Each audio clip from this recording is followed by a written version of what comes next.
Hello and welcome. I want to take a moment now that Road to GOTY has finally wrapped up to talk about the Road to GOTY itself.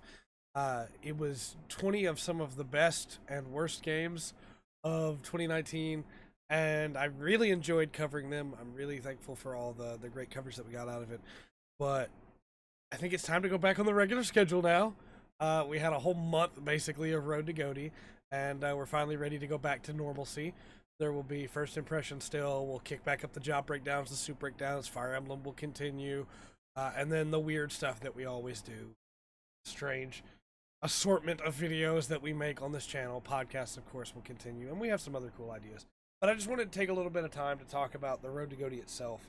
How much fun it was to be able to talk about some of these great games, even though I did repeat myself a couple times, and to give a shout out to a couple games that didn't get covered for the Road to GOTY.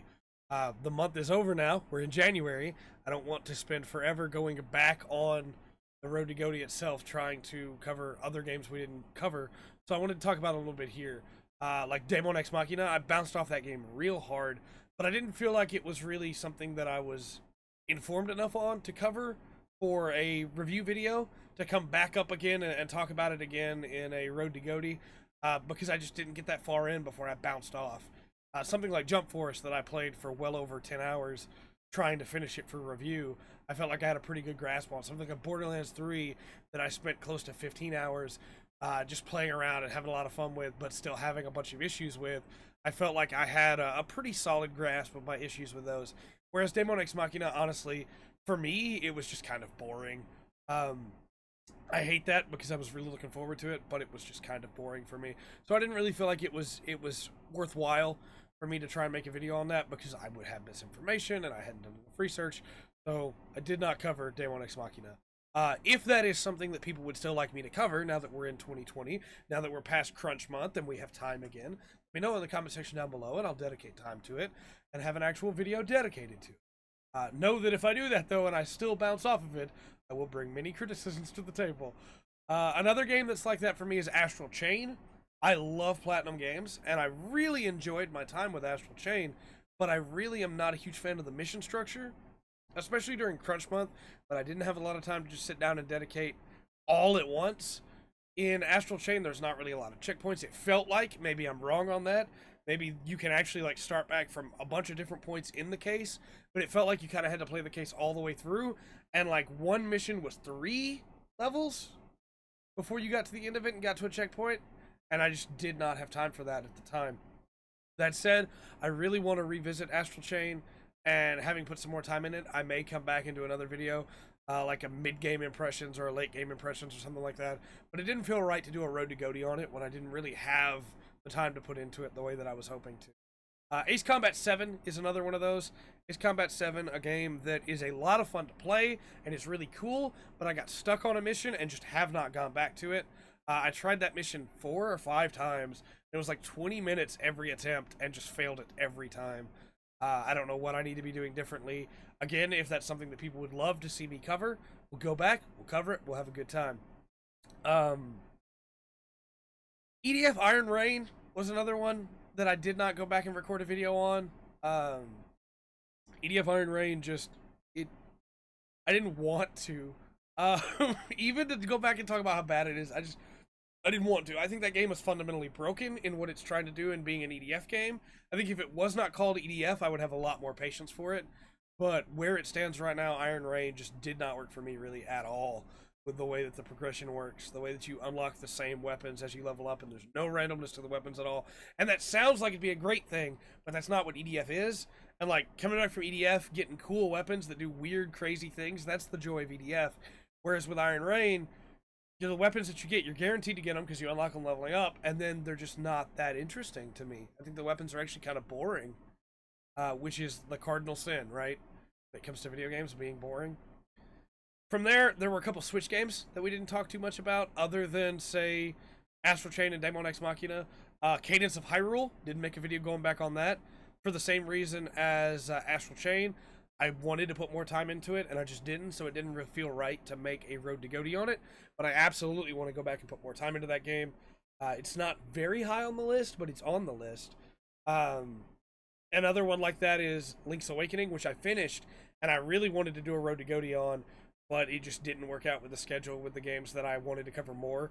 I think Link's Awakening is a very good game. I absolutely enjoyed it. For a little while, it was almost in my top 10.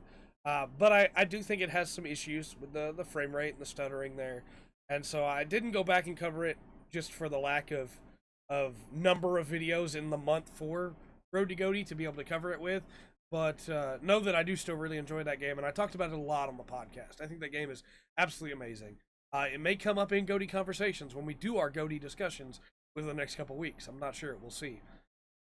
Past that, there were a couple PC games as well. Wargroove was a game that I really enjoyed my time with early on last year and just never got back to.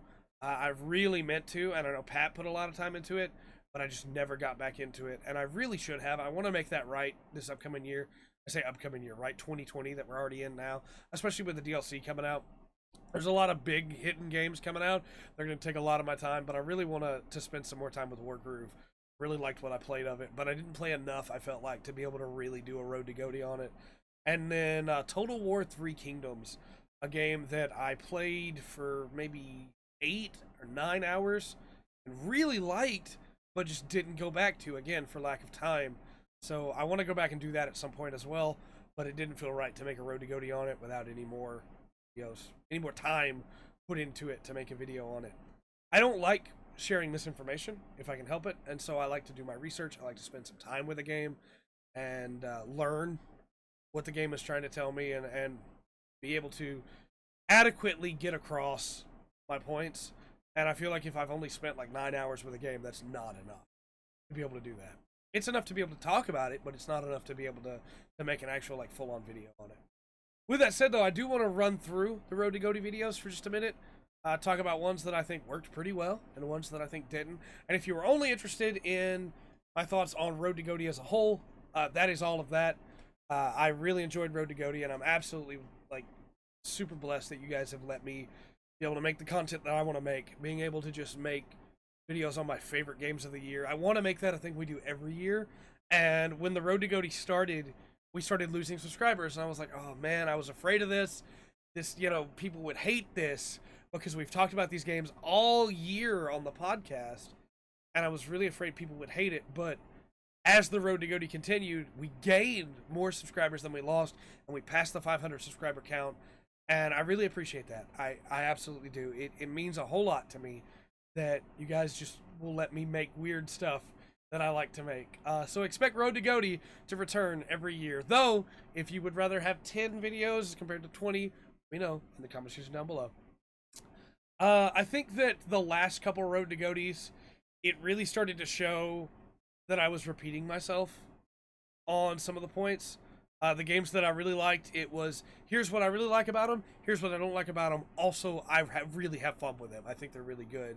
And the games that I didn't, I spent a lot more time dissecting. I want to try and be better in the future of also dissecting the games that I like. I feel like I tried. I don't know that I succeeded. But I feel like that needs more time spent on it. A good example is like Control. I spent a lot of time just talking about how cool Control is and how awesome that world is, and didn't spend a lot of time talking about my actual issues with the game. The combat early on is really, really troublesome. Enemies have a lot of health early on, and you don't have a lot of abilities or ammo to deal with them. Later on, combat becomes kind of trivial, but early on, it's definitely a problem. And that final combat rush at the end of the game is like, that's not good. That is a bad time with such a cool set piece that you're just fighting enemies in one area and then moving to the next and fighting them in that area, when it could have been more of what the Ashtray Maze was, for example. KH3, I feel like I'm not going to say I went half-hearted on it, because I still spent like 20 minutes talking about KH3, but my review was a lot more laser-focused, and for what it's worth, that's what Road to GOTY is not, right? It is not laser-focused. It is me playing the game while I'm talking about the game, as compared to writing out a full script. Road to GOTYs are not fully script. There are bullet points I want to hit. That said, I definitely feel like I could have hit some of those points harder with KH3, because I do really like that game, but I have some big issues with it. I was really happy with almost all of the other ones, though. I think that, again, I praised a little too much in places and didn't actually bring in issues in some. Dragon Quest Builders 2, I probably could have talked about the actual game more than just showing off my town. I think back sometimes on Still Worth Playing Stardew Valley, a video where I just showed off my farm and talked about the game while I was doing it. Like, yeah, I probably could have, done that a little better. But as a whole, I'm actually really happy with Road to GOTY. I think it was a lot of fun, and I hope that you guys were too. Let me know your thoughts though, because if you, the audience, does not like Road to GOTY, let me know. And next year we'll do something different. Maybe I'll just talk about my favorite of them. We do still have GOTY coming up. Game of the Year discussions will be in the next couple weeks. We'll have all of the nominees and all of the awards, and it'll be a blast, and we'll have a good time with that like we always do. And then personal top 10s will be coming out. Patreon videos will be coming out and those always go live here on YouTube as well, for the patron Q&A and stuff like that. And so if you want to keep up with our content, obviously, I don't do this very often, but I'll do it today. Obviously, subscribe, hit the bell to get notifications that sometimes will come to your notification box and sometimes won't. And if you would like to, you can support us on Patreon. But all of our content will always be free on YouTube. I'm not a big fan of locking things behind Patreon when it comes to the videos. I think, like our Discord, it's locked behind Patreon, and you can come hang out with us there. But the actual videos are always going to be free. I think that is very important. With all that said, though, before I keep rambling, let me know your thoughts on Road to GOTY in the comment section down below. If you want to see it return next year, if you want to see it change next year, if you want me to be less critical, more critical, if you want more videos, less videos, let me know. Schedule will resume starting Monday. Fresh schedule as always. But until next time, I've been Trey. This has been The Full Spectrum. And remember to always enjoy the full spectrum. The Road to GOTY has to offer.